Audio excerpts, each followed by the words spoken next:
Bismillah ar-Rahman.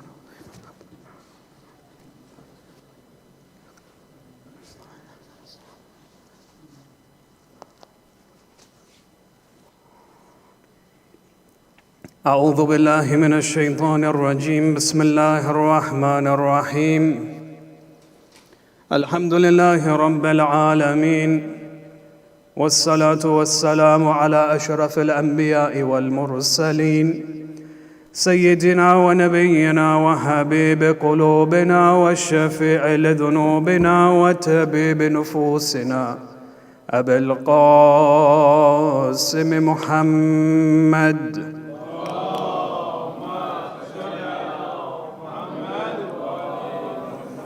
والصلاة والسلام على أهل بيته الطيبين الطاهرين المعصومين المظلومين، ولعنة الله على أعدائهم أجمعين إلى قيام يوم الدين. وفقنا الله وإياكم بعلم وعمل صالح إن شاء الله، بذكر الصلاة على محمد وآل محمد. اللهم صل على أما بعد، فقد قال الله عز وجل في كتابه الكريم: بسم الله الرحمن الرحيم. يا أيها الذين آمنوا اتقوا الله وكونوا مع الصادقين. آمنا بالله، صدق الله العلي العظيم. اللهم صل على محمد وعلى محمد. Respected elders, brothers and sisters, Assalamu alaikum wa rahmatullahi wa barakatuh. When we speak about Imam al-Hadi, salawatullahi wa salamuhu alayhi, Allahumma salli ala Muhammad wa ala Muhammad, there is a lot of similarities between the 10th Holy Imam and the 4th Holy Imam, Imam al-Sajjad alayhi salam. Allahumma salli ala Muhammad wa ala Muhammad. Especially in regards to how they managed to spread the message of Islam, how they were able to preserve the true message of Rasulullah. When you look at, for example, the strategies employed by Imam al-Sajjad alayhi salam, we see that amongst his strategies, the strongest from amongst these strategies was through dua. The likes of Sahifa al-Sajjadiyya, the likes of Risalat al-Huquq, the likes of, for example, the different munajat, dua tawbah, dua makarim al-akhlaq, and all of these different duas that we have within our hands, these were all different ways in which the Imam alayhi salam began to preserve the true message of Rasulullah. When you look at, for example, the time of Imam al-Sajjad alayhi salam, especially after considering that Karbala was he lived just post Karbala, you find that the Shias were very little in number. So with regards to the communication with society, many of them were not his followers. So the Imam alayhi salam used to transmit and used to impart knowledge, the true knowledge of Islam, through du'as, and through it he was able to preserve the true essence of Tawheed, the true understanding of Nabuwah, and of course the Yawm al-Qiyamah, and of course the position of the A'immat al-Athhar alayhim as-salam. So through du'as, Imam al-Sajjad alayhi salam was able to preserve the message of Islam. Imam al-Hadi alayhi salam was able to use, or was able to preserve the message of Islam not through dua. Yes, we have a few du'as here and there authored by the Imam alayhi salam, but specifically through ziyarat. Many of the ziyarats that we have, that we recite when we enter the shrines of the different A'immat al-Athhar, the ziyarat that we recite are authored by Imam al-Hadi alayhi salam. So you find, for example, there are certain ziyarats which are specific to certain Imams of the Ahl al-Bayt alayhim salam. They were authored by Imam Hadi alayhi salam. Likewise, the ziyarah on the day of Ghadir. When Ghadir Qum takes place, Imam al-Hadi alayhi salam has a whole ziyarah dedicated to Amir al-Mu'mineen alayhi salam on Yawm al-Ghadir. Salawatullahi wa salamuhu alayhi. Allahumma salli ala Muhammad. And within this ziyarah of Ghadir, it's phenomenal. The way the Imam alayhi salam begins to speak to his grandfather, how he outlines his position in the battlefield, how he outlines the different adversities and the challenges that his father faced, that his grandfather faced during his time, how he begins to speak about the patience of the Imam alayhi salam, how he begins to speak about the people of their time. of his time and how they moved away from him. It's a very heartfelt ziyarah, the ziyarah of Ghadir. Then you find there is one particular ziyarah which was authored by Imam Hadi alayhi salam, which goes by the name of Ziyaratul Jami' al-Kabira. Now, Ziyaratul Jami' al-Kabira is the essence of our discussion tonight, inshallah. The time that we have remaining, let's look at the different dimensions of Ziyaratul Jami'atul Kabira. Ziyaratul Jami'atul Kabira is one of the most profound ziyarat that we have. And it's unanimous amongst the scholars that it is one of the greatest ziyarat that we have. When we look at, for example, or when we share some of the words of the scholars of our madhab, you realize that there is no ziyarah that is second to Ziyaratul Jami' al-Kabir. So now there are a number of questions which arise when it comes to the ziyarah of Jami' al-Kabira. Number one, why is it known as Jami'atul Kabira? Jami'a means the gathering. So the ziyarah which is gathered, what does that mean specifically? When you look at the different ziyarat of the A'immat al-Athar, you find that some of them are very specific. You find, for example, Ziyarat al-Waritha is specific to Abu Abdullah alayhi salam. Then you have Ziyarat al-Amin Allah, which is specific to Imam Ali alayhi salam. It can be recited for all the other A'immat al-Athar, but specifically Imam al-Sajjad mentions it in relation to his grandfather, Amir al-Mu'mineen alayhi salam. Then you have a specific ziyarah for Abu Abdullah on the day of Arafah, then on the day of Eid al-Fitr and Eid al-Adha. Then you have, for example, Ziyarat al-Ashura, Ziyarat al-Arba'in. All of these are different specific ziyarat which are directed to individuals, specific individuals of the Ahl al-Bayt alayhim as-salam. Whereas Ziyarat al-Jami' al-Kabira, it is general. It's not in relation to a specific imam. It's applicable to all of the different imams of the Ahl al-Bayt alayhim salam. It's known as Kabira because it's lengthy. It's much more lengthier than all of the other ziyarat. It can take a while to recite Ziyaratul Jami'atul Kabira. And so the scholars, they mention that anyone who wishes to develop a relationship with the imams, one should recite this ziyarah from afar, and especially when they have the opportunity and the tawfiq to enter the shrines of the Imam alayhi salam. It is a ziyarah that should be part and parcel of our lives. And I'll share some of the opinions of the scholars in regards to this point. So that's why it's known as Ziyaratul Jami'atul Kabira, because it is mutlaq, it is applicable to every Imam of the Ahl al-Bayt and not specific to one or the other. What are the sources of Ziyaratul Jami' al-Kabira? When we speak about the sources of Ziyaratul Jami' al-Kabira, again, a very interesting discussion. You find that Sheikh At-Tusi, rahmatullah alayhi, may Allah reward him for his efforts. They say that Sheikh At-Tusi mentions it in his book, At-Tahdhib al-Ahkam. The Sheikh At-Tusi is, of course, a very great personality. Sheikh At-Tusi, for those of you who do not know, he is a pivot within our madhab specifically. Every science that you can think about in the religion of Islam, Sheikh As-Saduq has a book written in regards to that particular science. With regards to tafsir, he has a book on tafsir. With regards to fiqh, he has a profound book on fiqh. With regards to, for example, in regards to theology, he has many books written in areas of theology. Any science that you can think of, Sheikh At-Tusi has a book written in it, and he is seen as a marja al-kabir. He is seen as a reference point that even contemporary scholars, they go back and refer to the works of Sheikh At-Tusi because he was an ancient scholar closer to the time of the Imams alayhim as-salam. So Sheikh At-Tusi in Tahdhib al-Ahkam mentions this particular ziyarah. Then you have the likes of Sheikh As-Saduq rahmatullah alayh. May Allah bless him and raise his position in the hereafter. Sheikh As-Saduq mentions Ziyarat al-Jami' al-Kabira in two of his books. Number one, Uyun al-Akhbar al-Rada alayhi salam, and the second in his book, Al-Fiqh Man La Yahdhuruhu al-Faqih. These two books, the Sheikh As-Saduq mentions the sources of Ziyarat al-Jami' al-Kabira. Amongst them, or amongst the scholars, you have the likes of Allama Majlisi as well. Allama Majlisi in Bihar al-Anwar again mentions the sources of Ziyaratul Jami' al-Kabira. Some people, they question the reputation of Allama Majlisi. Allama Majlisi was no normal person. Allama Majlisi and the efforts that he exerted in compiling 120 volumes. 120 volumes, can you imagine?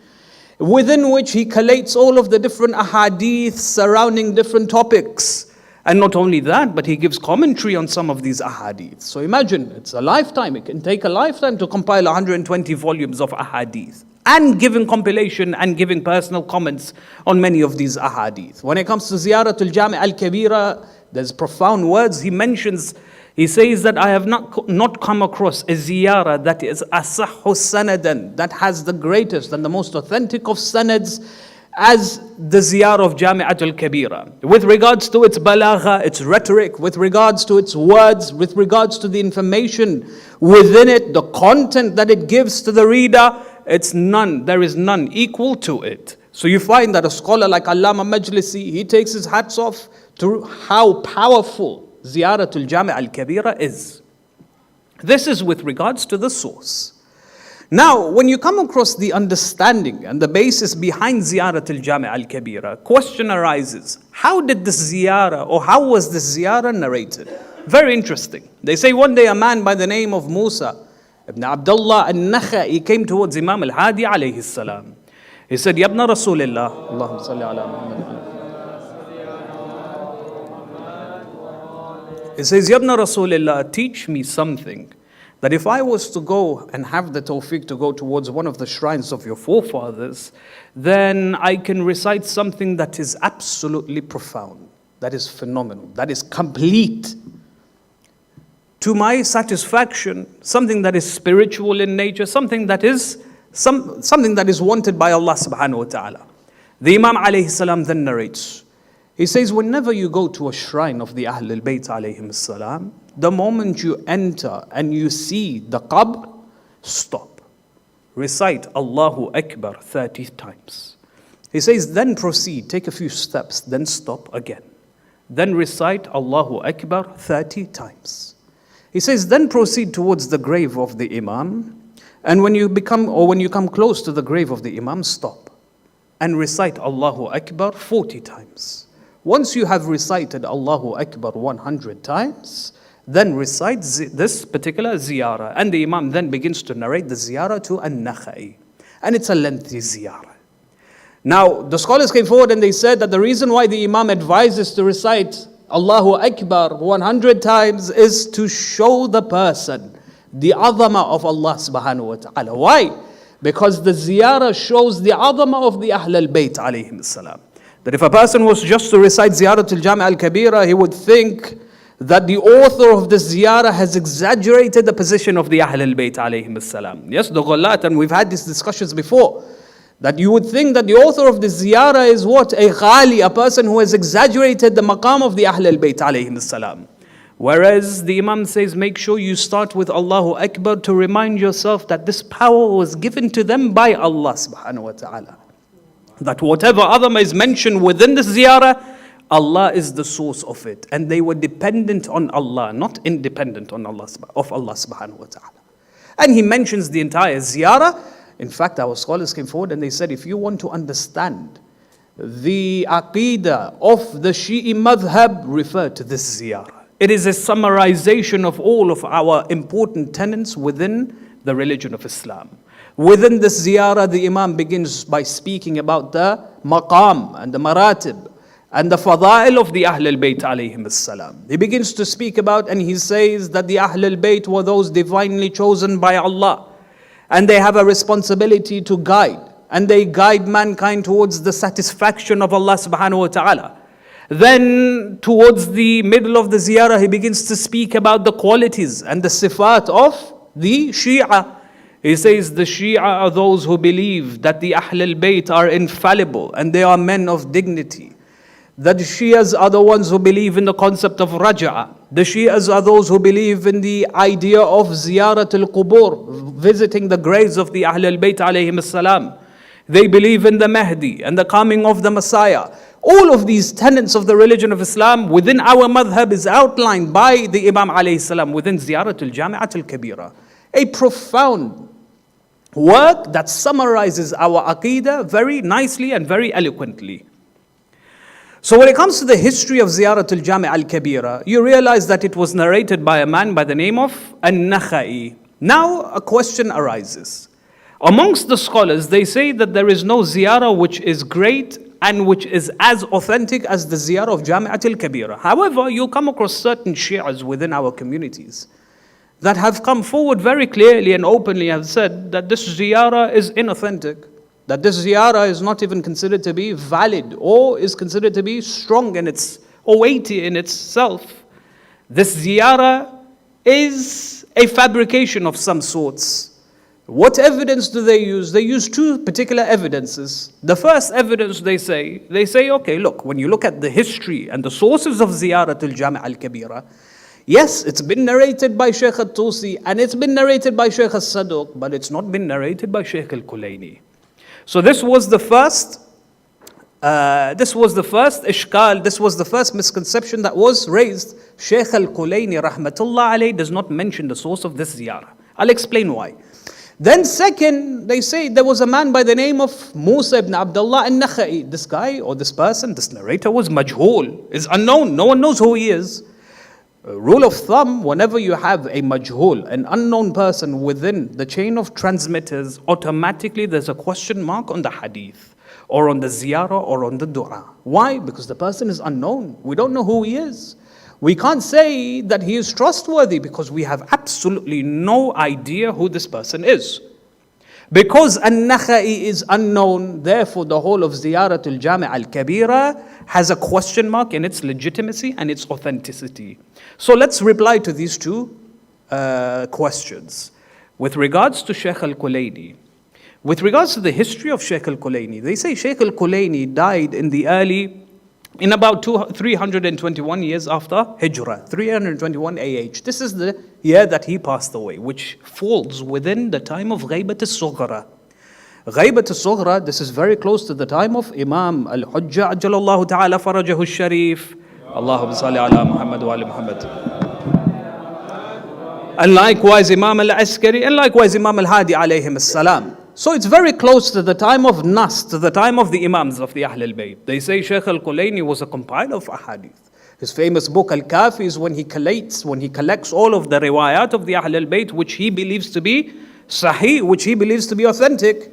The fact that he does not compile, the fact that he does not add Ziyaratul Jami' al-Kabira within his own book shows that he did not find it to be authentic. He did not find it to be something of weight for him to add it within his works.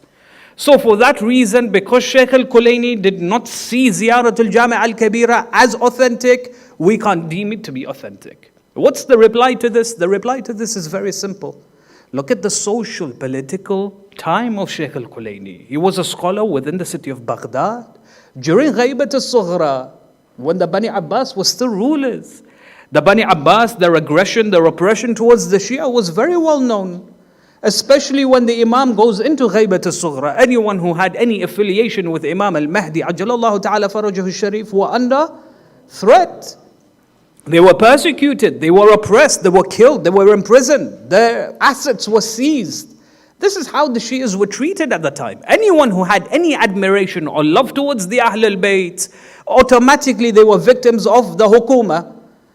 When you therefore have a ziyarah that is full of fada'il and manaqib and all of these beautiful things of the Ahl al-Bayt alayhim as-salam, you do not want to seek attraction from the wrong people. For that reason, Sheikh al-Kulayni, and we have very strong confidence to say that Sheikh al-Kulayni may have not added it part of his works to not attract the wrong attention from the wrong people. So for that reason, we say very clearly that Sheikh al-Kulayni does not add Ziyaratul Jami' al-Kabira as part of his collection. But at the same time, when you turn to Sheikh al-Saduq, now Sheikh al-Saduq and Sheikh al-Kulayni were contemporaneous, just a few decades apart from each other, but they were still of the same century. Sheikh al-Saduq mentions it in his book. Why does he mention it in his book? Because he used to be living in Qom. He used to be in Qom. Qom used to be a stronghold for the Shia, especially that is where the burial or the grave of the Holy Lady Fatima Ma'asuma is, alayhi salam. So naturally, because Qom was a Shi'i state, was a Shi'i stronghold of the Shi'as, Sheikh al-Qummi had relatively a lot of flexibility in comparison to Sheikh al-Kulayni rahmatullah alayhi. For that reason, he mentions it in his book, whereas Sheikh al-Kulayni omits it from his book. The fact that Sheikh Al-Kulaini does not add Ziyarat al-Jami' al-Kabira as part of his collection is not proof that Ziyarat al-Jami' al-Kabira is inauthentic. It just means that he did not add it as part of his collection for whatever reason. Then you have, with regards to this person who goes by the name of Musa ibn Abdullah al-Naqi. This person is majhul, this person is unknown. How can we take the entire ziyarah from someone who is unknown? Here our ulama came forward and added 2 points to this. They said, look, although we know that al-Naqi is majhul, is unknown, we have different evidences to show that he was somewhat of a trustworthy person. What evidence do we have? The person who narrated from al-Naqi. Who narrated from Naqi? A man by the name of Muhammad ibn Ismail al-Barmaki. They say Barmaki, al-Najashi, for example, says al-Barmaki was thiqatun jalil, someone who was trustworthy, someone who was a reliable transmitter of ahadith. Any narration that comes from al-Barmaki, we take it and we accept it because this person was a lover of the Ahl al-Bayt. He had the right aqeedah and he was trustworthy in his words. Because he was trustworthy, we take narrations from him. Al-Barmaki, if he is extremely trustworthy, why would he narrate it from someone who is unknown? If al-Naqi is unknown, why would Barmaki narrate it from al-Naqi? It's because he himself trusted al-Naqi to take that information from him. If today, for example, I see you as a trustworthy person speaking to someone and taking news from someone that I have no idea who that person is, then I would trust your research, I would trust your judgment with regards to that particular person. It's the same principle here. We don't know who al-Naqi is, but at the same time, we know who Barmaki is and we trust his association with al-Naqi. That's the first evidence. The second is al-Naqi, he himself comes towards Imam al-Hadi alayhi salam. He says, Yabna Rasulillah, teach me something that I could recite within the graves. Or in the graves, when I visit them, Imam al-Hadi alayhi salam, he's the Imam. Does he not know who al-Naqi is? If Naqi is majhul, he could be anyone. He could be a Nasibi, he could be an ally of the Bani Abbas, he could be a Mushakkik, someone who establishes doubts in the hearts of the people. He could be anything. He could be from a different faction amongst the Shi'as. He could be, honestly, any person. You could imagine Imam al-Hadi alayhi salam, why would he sit down with a person and transmit and impart the greatest ziyarah that we have in our hearts? That is full of fada'il and manaqib, especially to a person who is unknown. As in, the Imam should have known better to impart just random knowledge, such great knowledge to a random person. It doesn't make sense. The two don't connect. So although we do not know who al-Naqi is, we use these evidences to show that Naqi was, number one, he was trusted by Imam al-Hadi alayhi salam such that he was able to impart such knowledge to him. And number two, he was trusted by al-Barmaki. Beyond that, we find, for example, the sunnah of the ulama. The sunnah of the ulama, again, to refer to an expert in the field is something absolutely necessary within our lifestyle, within our communities as well. When it comes to plumbing, when it comes to, for example, referring to an accountant, when it comes to a pharmacist, when it comes to a doctor, we refer to the specialist. Constantly in every dimension of our lives, especially within the religion of Islam, we refer to the experts in the field. The experts in the field have said that there is nothing wrong with regards to the authenticity of Ziyarat al-Jami' al-Kabira. The likes of Sheikh al-Ansari, who is seen as a figure, a pivot within our madhab. There is not a single person that can become a mujtahid without studying his texts. A person can only become a mujtahid by scrutinizing the text of Sheikh al-Ansari, rahmatullah alayhi. Today, thousands of students study his texts daily, day in, day out, for many, many decades. And this person has passed many centuries ago. They say whenever he would visit the ziyarah or perform the ziyarah of Amir al-Mu'mineen alayhi salam, he would constantly recite Ziyarat al-Jami' al-Kabira. Whether he would recite the whole of it or a part of it, that's beside the point. But he would make it a point to mention or to recite Ziyarat al-Jami' al-Kabira. They say beyond that, he used to have a practice that every morning he would recite Ziyarat Ashura as well. This is a faqih, one of the greatest fuqaha within our madhab. Does he not know that Ziyarat al-Jami' al-Kabira is inauthentic? If Ziyarat al-Jami' al-Kabira is inauthentic, he would have known. Then you have the likes of Allama Majlisi. Allama Majlisi, beautiful story behind him. He says that whenever he had the chance to visit the ziyarah or to visit the graves of the A'imma, he would recite Ziyarat al-Jami'ah. There are some graves where we have multiple Imams buried in that location. And for each Imam, he would recite Ziyarat al-Jami'ah, one for each Imam. And it takes a long time for a person to do that. Whenever he would visit the graves, he would recite Ziyarat al-Jami'ah. They say one day he visited one of the shrines, and as he was visiting and reciting Ziyarat al-Jami'ah, he himself mentions in Rawdat al-Muttaqeen, he says, I had the opportunity to meet the Imam of our time. And it's a lengthy story. But the point is that when he met with the Imam reinforced the authenticity. The Imam reinforced the power and the phenomenal magnitude of Ziyarat al-Jami' al-Kabira, saying to him that it is a narration of my father, Imam al-Hadi alayhi salam, or grandfather. So you find that Allama Majlisi had a very strong affiliation with Ziyarat al-Jami' al-Kabira. Sheikh al-Bahjat, whenever he would go to the haram of the Holy Lady, he would recite Ziyarat al-Jami'. Likewise, Sheikh al-Tabrizi rahmatullahi alayhi, he would recite Ziyarat al-Jami'. When it comes to the opinions of Sayyid al-Sistani, hafadhahu Allah, he says when it comes to Ziyarat al-Jami'ah, we should have a strong affiliation with Ziyarat al-Jami'ah.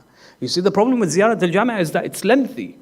Sayyid al-Sistani, according to some of the scholars that report from him directly, they say that the marja, he advises the Shia. He says if 1 week you recite Dua Kumail, then the following week, it's better that you recite Ziyarat al-Jami'ah. Even if you get to skip Dua Kumail, skip it. And make sure that you have an affiliation with Ziyarat al-Jami' al-Kabira. Because this is the heart of our madhab, Ziyarat al-Jami'ah. Amongst them, Sayyid al-Khu'i rahmatullah alayhi. Amongst them, many of the different maraj' have emphasized. Ayatollah Mar'ash al-Najafi, he would support his students, encourage them to recite Ziyarat al-Jami' al-Kabira. So you realize that from amongst our scholars, there was a lot of push. There was an advocation towards the recitation of this beloved ziyarah. When you have a student of the Hawza who's been there for 4 or 5 years coming back to his people saying that this ziyarah is unauthentic, we say to them, you on the one hand who studied a handful of years in comparison to those who have dedicated their entire lives in the Hawza, whose word should I take and whose word carries more weight? Them or you who spent a few years in the Hawza? And this is the situation of our time, unfortunately, today. So you find that from this perspective, there's a lot of ihtimam, there's a lot of care and attention given to this ziyarah by our scholars, amongst the greatest of our scholars. Then you have the idea that the content of this ziyarah is something that we should also be aware of. You see, at times, we don't need to refer to the sanad, to the chains of transmitters, in order to identify whether that hadith is true or false. You just have to read the words. Dua Kumail. Dua Kumail. We don't need to look at the transmitters as to who the chain of transmitters were. Just read the words and you realize that these are the words of those who are greater than the makhluqat but less than the khaliq. Likewise Dua Arafah. Likewise Sahifa as-Sajjadiyah. And likewise Ziyarat al-Jami' al-Kabira. Ziyarat al-Jami' al-Kabira, until today, there are many scholars who have engaged in the tafsir of it.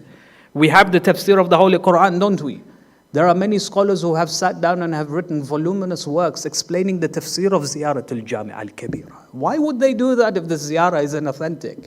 And we're talking about the greatest of our scholars. 1400 years of our legacy, many of them have sat down and have explained the words of Imam al-Hadi alayhi salam because of how profound his words are.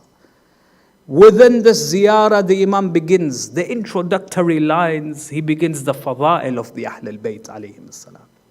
He says, Assalamu alayka ya Ahl Bayt al-Nubuwah wa ma'adin al-Risala wa mukhtalif al-Malaika, and so on and so forth. These are the same words as whom? Abu Abdullah alayhi salam. One, Allahumma salli ala Muhammad wa ala When Walid ibn Utbah, Muawiyah ibn Abi Sufyan passes away, Yazid comes into power. Yazid sends a letter to Walid ibn Utbah. I demand allegiance from Husayn alayhi salam. The Imam alayhi salam is summoned by Walid ibn Utbah. He says, Ya Aba Abdullah, I have to seek allegiance from you. He says, allegiance to whom? He says, our Amir Yazid ibn Muawiyah. The Imam gives a speech. He raises his voice. When he raises his voice, all of a sudden, Abu Fadl al-Abbas, Aliyun al-Akbar, all of the great companions, they come in and they support the Imam alayhi salam. Then the Imam initiates his speech. He says, Ya Walid, listen to these words. Inna nahnu, inna ahla bayt al-nubuwa, wa ma'din al-risala, wa mukhtalif al-malaika, bina fataha Allah, wa bina khatam Allah. Yazid, Fasiq, Sharib al-Khamr, Mithli la ubaya mithla. What profound words these are. The Imam begins to characterize and he begins to attribute the Ahl al-Bayt with words that our minds cannot understand. He says that we are Ahl Bayt al-Nubuwa. What's Ahl Bayt al-Nubuwa? He doesn't say we are from the household of the Prophet. Sahih, that's true. إِنَّمَا يُرِيدُ اللَّهُ لِيُذْهِبَ عَنْكُمُ الرِّجْسَ أَهْلَ الْبَيْتِ. Yes, you are from the household of the Prophet of Islam. But then he says we are from the household of prophethood. وَلَقَدْ آتَيْنَا عَلَى إِبْرَاهِيمَ الْكِتَابَ وَالْحِكْمَةَ وَآتَيْنَاهُ مُلْكًا عَظِيمًا. He says we gave Ibrahim alayhi salam, we gave him, what did we give him? A kitab. Then we gave him wisdom. And we gave him mulk azim. We gave him a great kingdom. Which kingdom is greater than Risala? Which kingdom is greater than Nabuwa? Which kingdom is greater than Imama? He comes forward and he says that my household is a household of Nabuwa. We are from the lineage of Ibrahim. Prophethood is part of our inheritance. Prophethood was passed down from one person to another until its responsibilities reached us. We are inna nahnu Ahl Bayt al-Nubuwa wa Ma'din al-Risala. We are the source of Risala, the source of the message of Islam. We are the place where revelation descended upon. We have the intricate knowledge of the Sharia. You have the apparent nature, the apparent understanding of the Sharia. We have the inner understanding of the Sharia.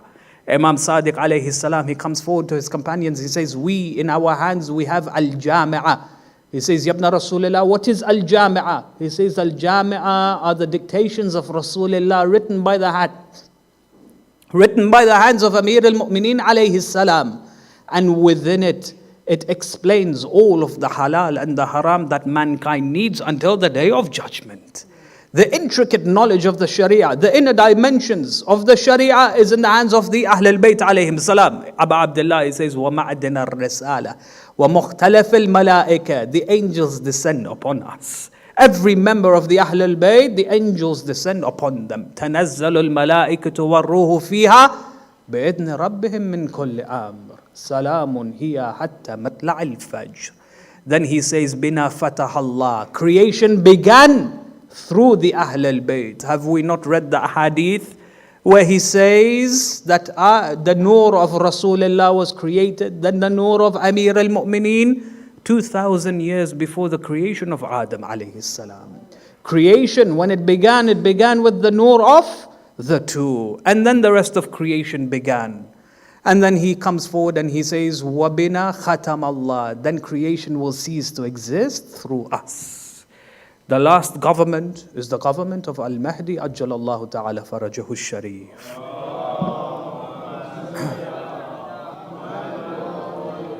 The final government will be a legitimate government. The final government will be of peace, of justice, of tranquility that will affect each and every member on this earth, each and every individual in this earth. And after the government of Al-Mahdi Ajjalallahu Ta'ala Farajahu Sharif will then existence cease to exist and people will then initiate towards the day of judgment. The Imam says through us creation began and through us creation will cease to exist. We pray to Allah subhanahu wa ta'ala through the wasila of Imam al-Hadi alayhi salam and through his profound words, through ziyarat al-Jami'ah, to give us the wisdom to develop an association with this ziyarah, to forgive our sins, and to establish a strong affiliation towards Abu Abdullah alayhi salam in the coming nights of Muharram, inshaAllah. Wa akhir ad-da'wana alhamdulillah Rabbil Alameen. Surah al-Mubarakatul Fatiha. Muhammad.